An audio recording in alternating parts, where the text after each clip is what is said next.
Assalamualaikum warahmatullahi wabarakatuh. Bersama dengan saya Arif Islam, dan pada hari ini saya nak berkongsi tentang sejarah bubur Asyura yang popular di kalangan Melayu Islam di Malaysia, terutama sekali apabila tibanya bulan Muharram dalam bulan Islam. Sebelum itu, terlebih dahulu kita kena kenal apa itu maksud Asyura. Asyura ini diambil daripada perkataan Asyara dalam bahasa Arab yang bermaksud 10, dan Asyura itu maksudnya adalah yang ke-10, merujuk kepada hari yang ke-10 dalam bulan Muharram. Jadi pada asasnya 10 Muharram ini dalam Islam, kalau kita merujuk kepada sunnah Nabi SAW, Nabi Muhammad SAW menganjurkan umatnya untuk berpuasa sunnah 10 Muharram, di mana puasa ini adalah bersempena dengan kejayaan kaum Bani Israel diselamatkan daripada musuh oleh Allah Subhanahu Wa Taala.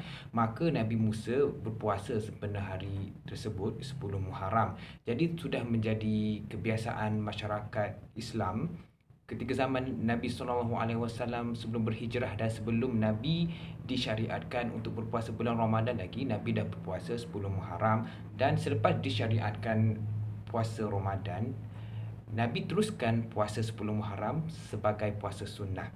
Tetapi orang Yahudi juga berpuasa pada 10 Muharram. Bagi menyelisih ataupun berbeza puasa orang Islam dengan orang Yahudi, maka Nabi mensyariatkan kepada umatnya untuk berpuasa, menambah puasa 10 Muharram itu sehari atau sehari sebelum atau sehari selepas 10 Muharram. Jadi ulama menggariskan kita boleh berpuasa sama ada kita nak berpuasa 10 Muharram saja, ataupun kita nak berpuasa 9 dan 10, ataupun kita nak berpuasa 10 atau 11. Kalau disemak dari zaman Nabi, zaman para sahabat, tak ada pun dianjurkan untuk buat bubur Asyura. Nabi tak buat, para sahabat pun tak buat. Tetapi amalan itu tidaklah salah, cuma jangan disandarkan kepada Nabi. Jangan kita menganggap melakukan upacara perayaan ataupun majlis gotong royong membuat bubur Asyura itu adalah sebahagian daripada agama ataupun sebagai satu sunnah daripada Nabi SAW. Sebab Nabi tak buat, sahabat tak buat, jadi bukan sunnah, bukan daripada sebagai agama. Buat, boleh buat, tapi itu cuma kita anggap sebagai satu adat dalam kaum Melayu, adat dalam masyarakat setempat kita. Sebab negara lain tak buat, kita yang buat bubur Asyura. Dan bubur Asyura ini ada perselisihan pendapat di kalangan agamawan, asatizah.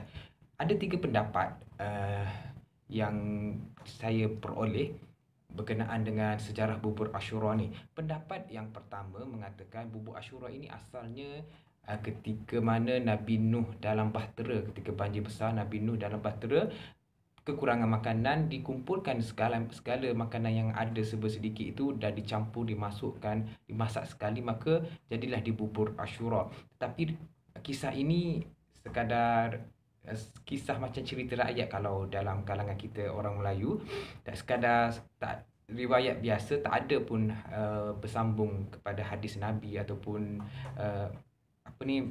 riwayat-riwayat yang sahih, cuma sekadar cerita macam cerita Israeliat ataupun macam cerita rakyat yang saya cakap tadi itulah. Tak ada pun. Jadi pendapat ini sangat lemah. Dan pendapat yang kedua, ada yang berpendapat gotong royong ataupun upacara memasak bubur Asyura di kalangan Melayu ini digariskan oleh para ulama zaman dahulu lah.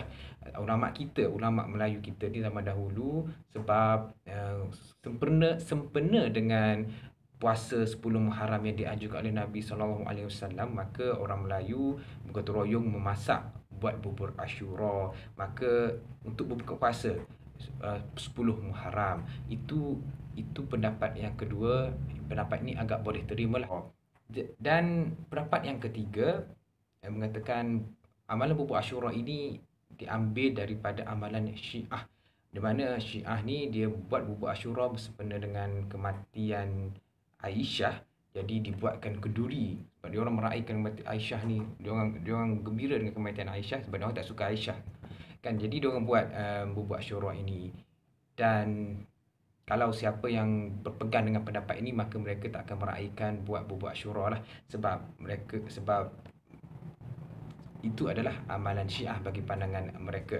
Jadi dalam banyak-banyak pendapat ini, pendapat pertama, kedua, ketiga, dua, ketiga ni sama ada kita nak berpegang yang mana satu, peganglah, ataupun kita nak berkecuali pun terpulang. Kerana ini cuma berbezaan pandangan. Semoga kita diberikan ilmu, kefahaman, diberikan hidayah untuk memahami dengan lebih lanjut yang mana satu sebenarnya kita perlu percaya. Apapun kalau ada orang bagi saya bubur Asyura, saya akan ambil makan juga. Yang penting jangan kita menganggap bubur Asyura ini satu amalan yang wajib, ataupun kita merasakan amalan ini adalah sunnah daripada Nabi SAW. Tidak, ia cuma adalah amalan dalam masyarakat kita Melayu. Dan itu saja perkongsian daripada saya. Sekiranya ada apa salah silap info, boleh tegur, boleh komen di bawah. Sekian. Assalamualaikum.